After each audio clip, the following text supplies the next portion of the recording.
Film की शुरुआत 1980 में होती है।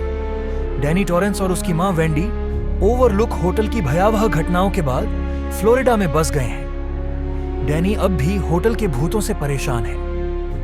Lady in the bathtub, hotel का भूत, उसे बाथरूम में दिखती है। डैनी को मृत डिक हॉलोरन दिखाई देता है, जो उसे सिखाता है कि इन भूतों से कैसे निपटना है। डिक उसे एक तिजोरी की कल्पना करने को कहता है, जिसमें वह इन बुरी आत्माओं को बंद कर सकता है। कहानी 2011 में आगे बढ़ती है। डैनी अब बड़ा हो गया है और शराब की लत में डूबा हुआ है। वह अपनी शाइन की शक्ति को दबाने की कोशिश करता है। वह एक ट्रेन में झगड़ा करता है और पैसे चुराता है। डैनी न्यू हैम्पशायर के छोटे से शहर फ्रेजर में बसता है। वहां वह बिली नाम के व्यक्ति से मिलता है, जो उसकी मदद करता है। वह शराब छोड़ने की कसम खाता है और अल्कोहलिक्स अनोनिमस में शामिल होता है। डैनी एक हॉस्पाइस में काम करने लगता है, जहां वह अपनी शाइन का उपयोग करता है। वह मरते हुए मरीजों को शांति देता है। मरीज उसे डॉक्टर स्लीप का नाम देते हैं। एक अमर समूह डू ट्रू नॉट बच्चों के शाइन को चुराकर अपनी ऊर्जा बनाए रखता है।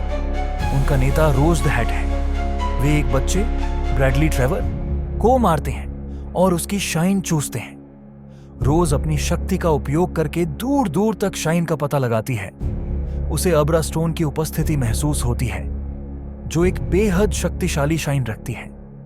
अब्रा एक किशोरी लड़की है जो बहुत शक्तिशाली शाइन रखती है। वह दूर से रोज एंड ब्रैडली की घटना को देखती है। अब्रा और डैन टेलीपैथिक रूप से जुड़ जाते हैं। वह उसे अपनी शक्तियों और द ट्रू नॉट के बारे में बताती है।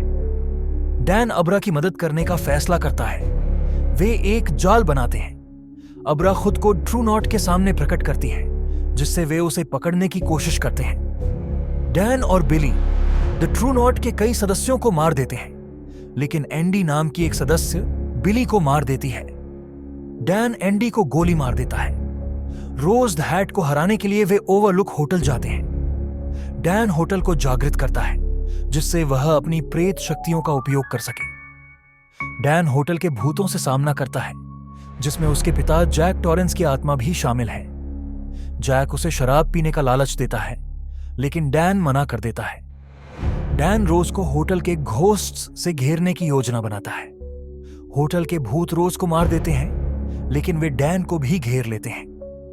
डैन होटल के बॉयलर को ओवरलोड कर देता है। वह खुद को बलिदान कर देता है और होटल नष्ट हो जाता है। अब्रा अपने शाइन को स्वीकार करती है और उसका उपयोग अच्छे कार्यों के लिए करने का निर्णय लेती है। डैन की आत्मा अब्रा को सिखाने और गाइड करने के लिए उसके साथ रहती है।